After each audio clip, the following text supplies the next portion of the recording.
Bonjour, je suis en compagnie de Valérie Bédard de l'organisme Orapé. Bonjour Valérie. Bonjour Francis. Ça va bien? Bien sûr, ça va bien. Est-ce que tu peux nous parler un petit peu d'Orapé, l'historique, d'où ça a commencé? Ben, en fait, Orapé, c'est né en 91, en mars 91. La mission de base, c'est d'offrir des services pour les familles à faible revenu. Et c'était donc des familles à faible revenu qui se sont dit, qu'est-ce qu'on va faire pour arriver à la fin du mois? Il n'y avait pas assez de sous et tout ça.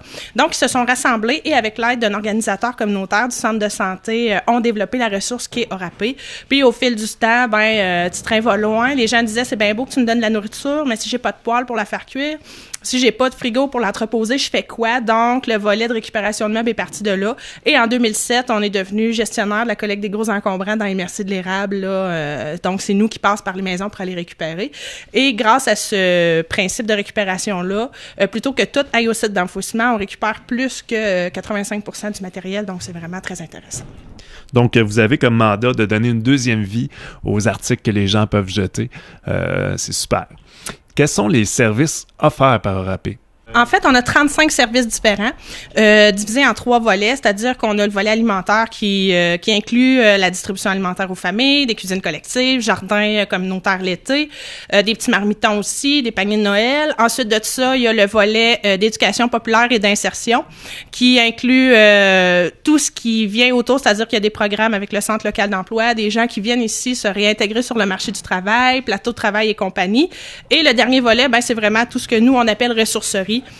Économie sociale, finalement, donc récupération de meubles, vente de vélos, vente de trucs d'informatique. On a de tout sauf des vêtements parce que la Saint-Vincent-de-Paul ici, appelée civile, qui fait ça. Et on se respecte un peu dans nos mandats. Donc, je te dirais que c'est vraiment... souvent, on parle d'Orapé, on a l'impression que c'est une petite bénérie, entre parenthèses, mais de venir faire une visite, ça vaut vraiment la peine.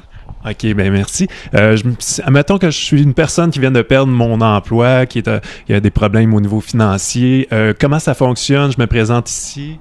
Ben, il y a 2 options. Où on se présente, mais je vous dirais que la plus facile, c'est d'appeler d'abord 362-0001.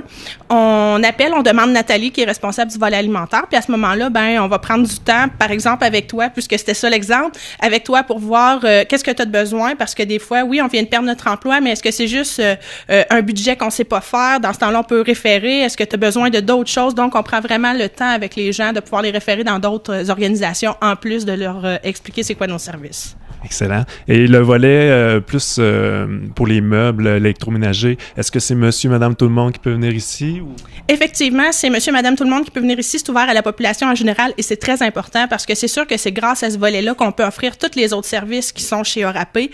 Mais je dirais que ça va plus loin que ça dans le sens que les gens qui viennent magasiner ici n'enlèvent rien à personne, dans le sens que on a le droit d'avoir une conscience sociale et une conscience écologique parce que c'est sûr que de réutiliser, ça évite bien évidemment la surconsommation. Puis, je vous dirais que même ici, quand on vient chez Orapé, quand on entre à l'accueil, il y a un volume avec des choses que les gens ont achetées ici, qui ont transformé puis qui ont amené une photo de ce qu'ils ont fait avec ensuite. Donc, c'est vraiment super intéressant. Il y a des belles trouvailles que les gens font. Puis souvent, quand on est bricoleur un peu, on arrive à faire des petites merveilles avec ce qu'on trouve chez Orapé. Excellent. Puis pour finir, dans l'avenir, j'ai entendu ça que vous avez un stage à l'extérieur qui s'en vient. Est-ce que vous pouvez me parler du scoop? Du scoop, effectivement. En fait, c'est avec le Comité régional d'économie sociale du Centre du Québec. Il y a une mission exploratoire qui est prévue dans la semaine du 19 mai prochain. Mais oui, effectivement, la France, c'est ce qui nous attend dans la région de Poitou-Charentes. On s'entend que c'est pas un voyage d'agrément. Ben oui aussi, on s'entend qu'on le fait pour les deux. Mais c'est d'abord et avant tout un voyage de travail qu'on a décidé d'allier, bien évidemment, avec un voyage personnel aussi en même temps, tant qu'à être là-bas. Mais je te dirais que ça va être vraiment une super expérience. Ça va permettre à Orapé d'aller développer des partenariats intéressants, mais aussi d'élaborer dans nos façons de faire et dans nos pratiques. Donc, on se dit souvent que les Français ont des bonnes idées, des bonnes choses de développer. Donc, on va aller chercher ça pour pouvoir le faire rayonner ici dans les rades. Donc, voilà. Super, rendre l'utile à l'agréable. Donc, un petit mot de la fin pour inviter les gens à venir faire un tour à Orapé pour voir le stock qu'il y a. Bien sûr, on vous invite à venir chez Orapé, 1570 Rousseau, à Plessisville, numéro de téléphone 819-362-0001. Et vous pouvez nous joindre en ligne sur Facebook ou au www.orap.org. Et à partir du mois d'avril, on a le département des vélos au 1575 Rousseau. On peut venir faire l'inspection, la réparation, acheter un vélo, question de se mettre en forme pour l'été. Merci beaucoup, Valérie. Merci à toi.